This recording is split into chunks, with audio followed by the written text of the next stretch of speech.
former NFL quarterback Drew Bledsoe, owning a winery has been a long-time aspiration that would allow him to combine his passion for fine wine and love of his hometown, the Walla Walla Valley. Drew returned in 2007 to plant his original estate vineyard, McQueen, on the southern end of the Walla Walla Valley. The following year, Drew launched Doubleback, an estate-focused winery with the goal to produce world-class Cabernet Sauvignon. Since the very first release, the 2007 Cabernet Sauvignon, Doubleback has received numerous accolades, including a spot on the Wine Spectre's Top 100 list. Drew's vision, brought to life by winemaker Josh McDaniels, remains to be a premium wine experience, completely focused on quality. To further assist the vision of high quality, estate-focused wine, Drew has acquired and planted 4 estate vineyards in the Walla Walla Valley, and recently broke ground on the future home of Doubleback Winery, which will open in 2018. Drew is committed to using only the most sustainable, superlative winemaking practices to ensure that Doubleback will be one of the best bottles of wine you will drink. We invite you to learn more about Doubleback and sign up for our mailing list at doubleback.com. That's doubleback.com.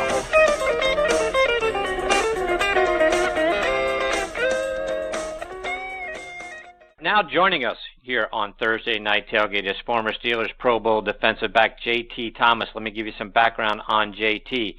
He's from Macon, Georgia, just a little south of me here in Atlanta. Played his college ball at Florida State. He was a first-round draft pick, the 24th overall selection in 1973 by the Pittsburgh Steelers, and he played in the league from 73 to 1982, all but his last season were in Pittsburgh. He played that last year over in Denver. He was a part of the Steelers' 4 Super Bowl championship teams back in the 1970s. He was named to the Pro Bowl in 1976. And over the course of his career, he had 20 interceptions, forced 2 fumbles, recovered 1, and scored 2 touchdowns. He helped seal the Steelers' 1974 AFC Championship game victory over the Raiders with an interception and a 37-yard return off Ken Stabler in the fourth quarter. Had another big interception and a fumble recovery against the Cowboys in Super Bowl X. And we are honored that he is with us tonight here on Thursday Night Tailgate. Hey, JT, Chris and Bob here. Thanks for joining us. Oh, it's a pleasure. Thanks for having me on, guys. Definitely. So, JT, I want to start by going back to your time at Florida State. I'm curious, how does a kid as talented as you were from Macon, Georgia, end up playing his college ball at Florida State and not at University of Georgia, Georgia Tech, or someone in the SEC getting a hold of you? You really want to know that story? I can tell you. You have to understand, when I come out of high school in 1969, it wasn't until 1969 that schools in the South were actually recruiting African Americans. So basically, the University of Georgia was called by a reporter and asked Vince Dooley at the time, and say, hey, Vince, why not consider having J.T. Thomas as your first African-American football player? I have the article. Vince said, we're not quite ready yet. Bill Peterson from Florida State had read that article, and he called and said, J.T., we are ready. So I was the first African-American football player to play at FSU. I think people forget about those times and just think we just go to college. So basically, it was a different time in the late 60s. So that was a trailblazing moment, but you have to understand, I grew up in the civil rights movement, integrated my high schools when I was 14. So that was just a part of my era, part of my life, part of my transition and transforming the college football scene in the South. Yeah, so take that a step further, JT. What was it like being the first African-American playing at Florida State? Woo! It was interesting. You have to understand that the walls of Jim Crow were just coming down at that time. You had a lot going on in the late 60s. You had the civil rights movement. You had Vietnam, women lived, the drug movement. It was a very volatile time on campuses, but it was also transforming. So basically, you're in a situation where you're dealing with where you're the first, and so you're tearing down a lot of ideology that is false. You're dealing with segregation. You're dealing with racism. You're dealing with people that are, at that time, racist, even some teammates and coaches. I mean, I'll just be very candid. But it was part of transforming, and So you're like most trailblazers or pioneers. They suffer a lot, but we learn a lot about your character, but also the character of other people and how to survive in a very changing world. So let's go to a more positive side of your history. That wasn't all negative. Don't get me wrong. That wasn't all negative. It was a lot of positive things there, really, because the friendships you developed and the players, both black and white, that support you, and that was ever changing. Definitely. So it wasn't all negative, really. Definitely. JT, I'm from Penn Hills, and I'm a huge Steelers fan, and I watched you throughout the 70s. Mm-hmm. When you look at Steeler Nation and how much we all continue to appreciate and love what you guys did for the city, for the fans, 40-plus years ago, does it surprise you how much that all still means to all of us even to this day?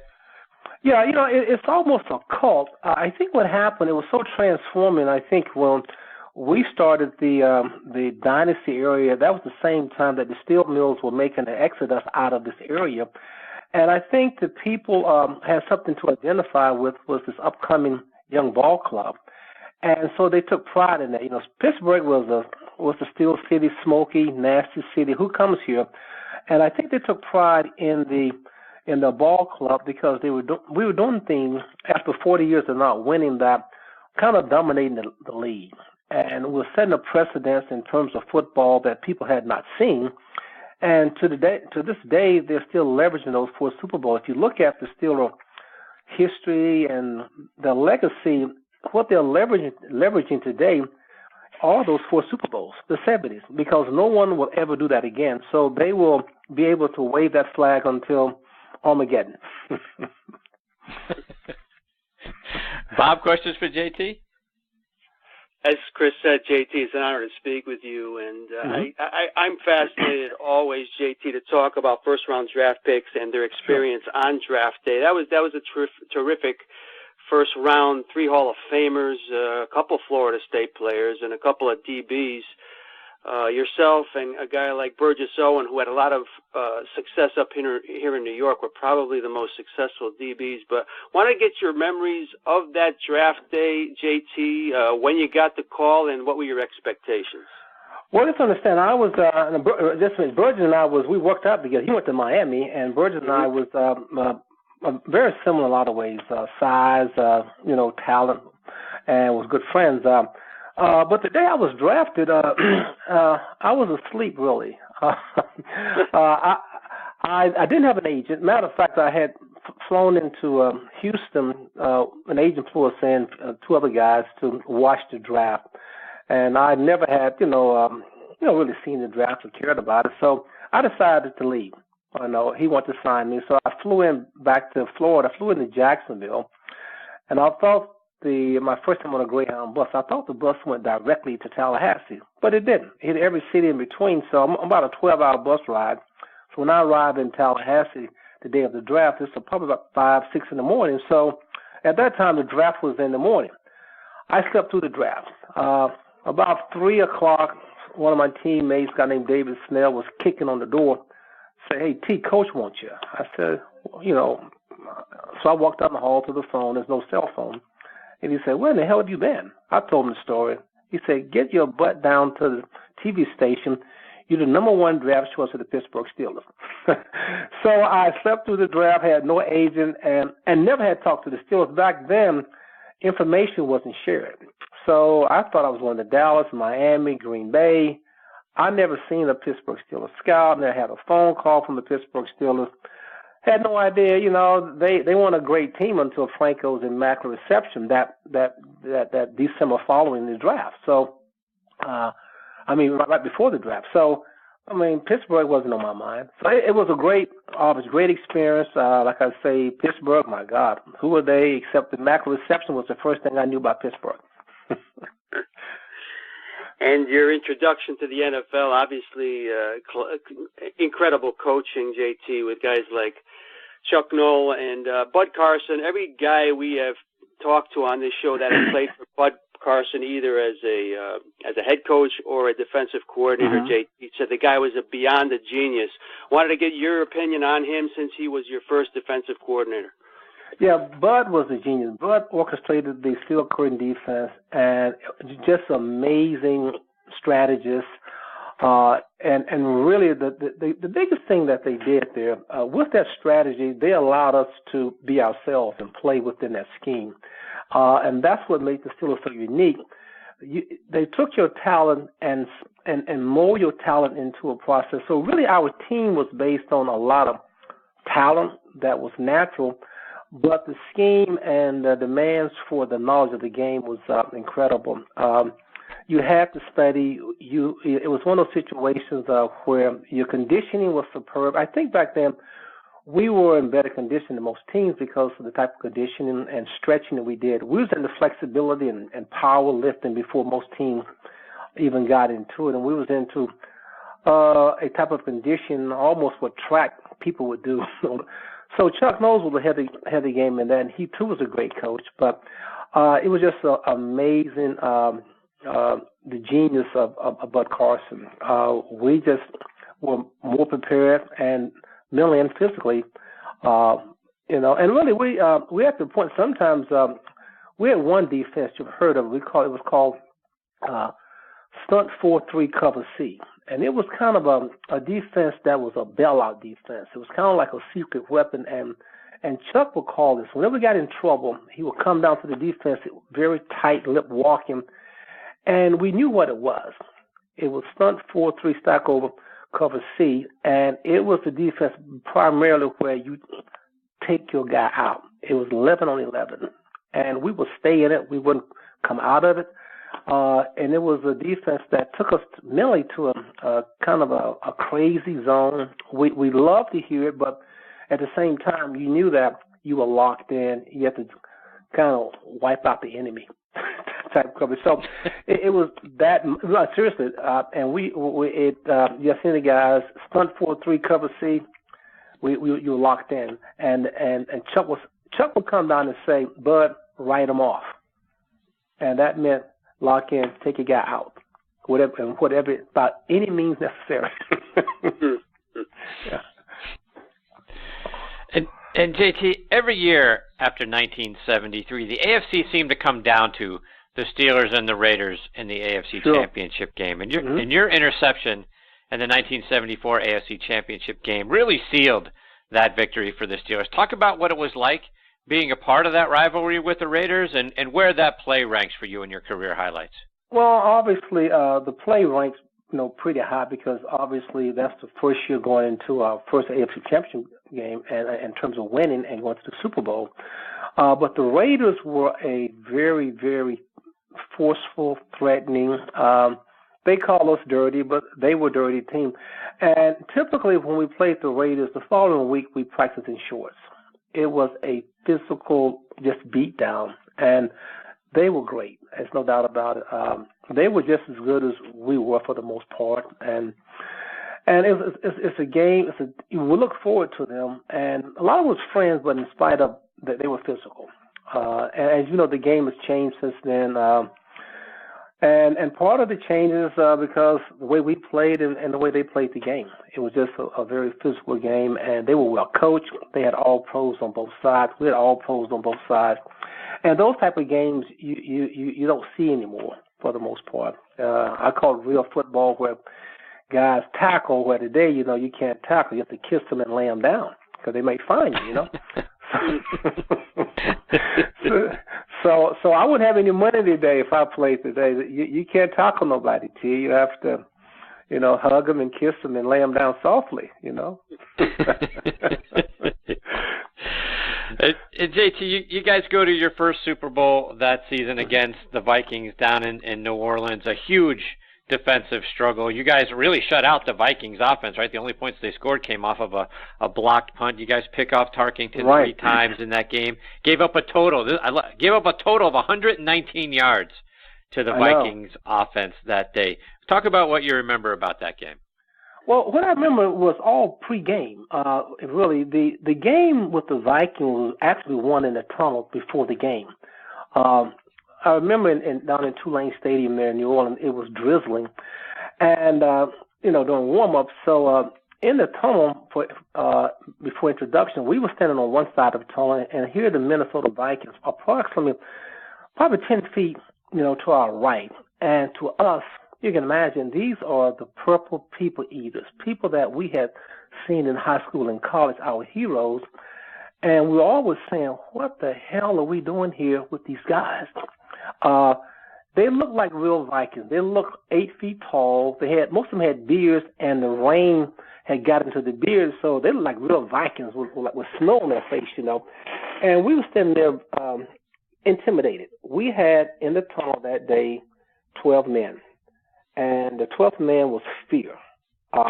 Really, it was so quiet in that tunnel, you could hear a cockroach piston. Excuse my terminology. But what happened, Glenn Edwards, the free safety, the last guy to be introduced, he was standing in the back of the tunnel, last one in line with his arms folded, very upset. We didn't know why Glenn was upset. But what happened, one of the Vikings players, one of their teammates from college, had refused to speak to him during warm-ups, and Glenn was upset. So as we stood in this quiet tunnel, Glenn standing back with his arms folded, legs spread, and he asked a question. He bellowed out this question, what he said. He said, "Do y'all know what?" It echoes. Everybody looked back at Glenn.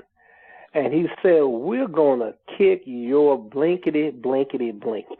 At that point in time in the tunnel, Joe Green breaks rank, walks over looking at people, Lambert biting into his gum, Dwight White commenced talking about people's mother, and Ernie Holmes said, "I'm going to hurt somebody." At that point in time, before introduction, we knew we had won the game. So that was the most exciting moment for a young team like us, because we figured we had them then. Initially, we were afraid, but when Glenn Edwards spoke out, it broke that fear, and we came back to that, Bo Gene and Bellowing Pittsburgh Steelers team that we were. So we had won that game in the tunnel, and we knew it.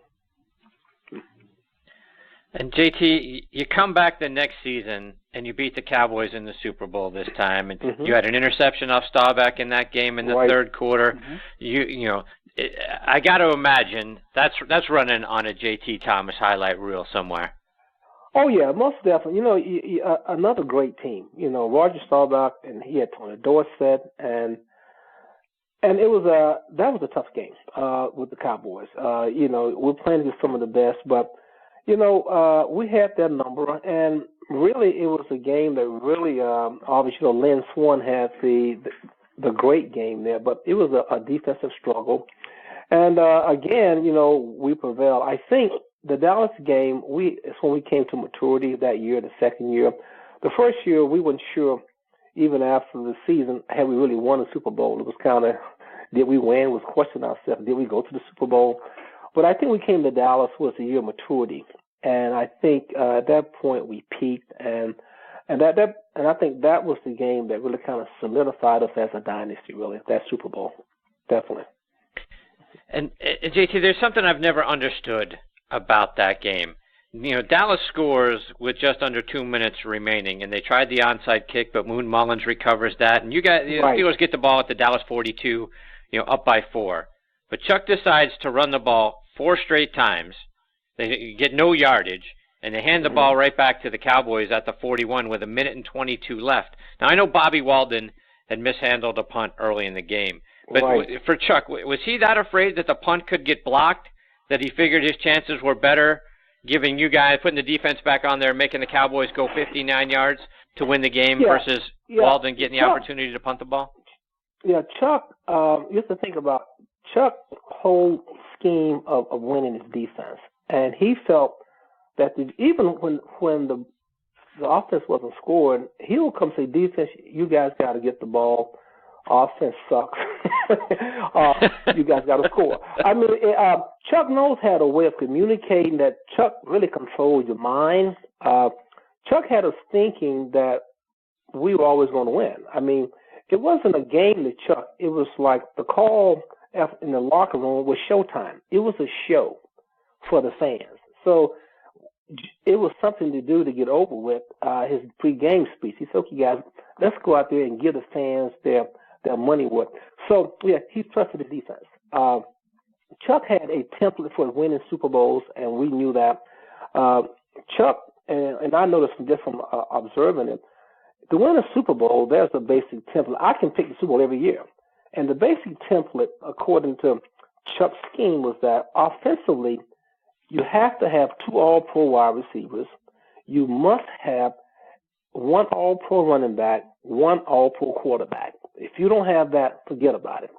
Defensively, you got to have a front 4 or a front 7 that control the line of scrimmage, and you must have 2 defensive backs that are all-pro. That is the template. That is the prototype to win a Super Bowl.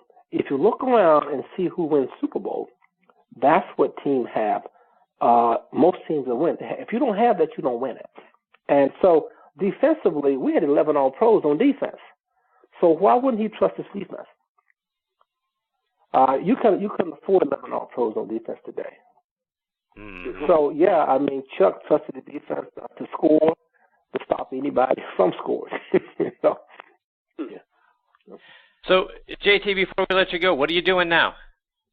Well, I've been in the restaurant business most of my life. I went from after football.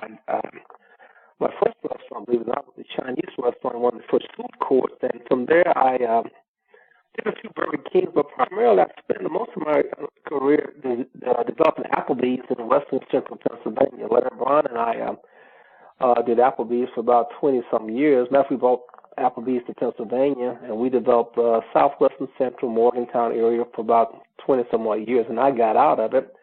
And now I'm in the coffee business. I'm with a local chain called Crazy Mocha, and I'm helping them franchise.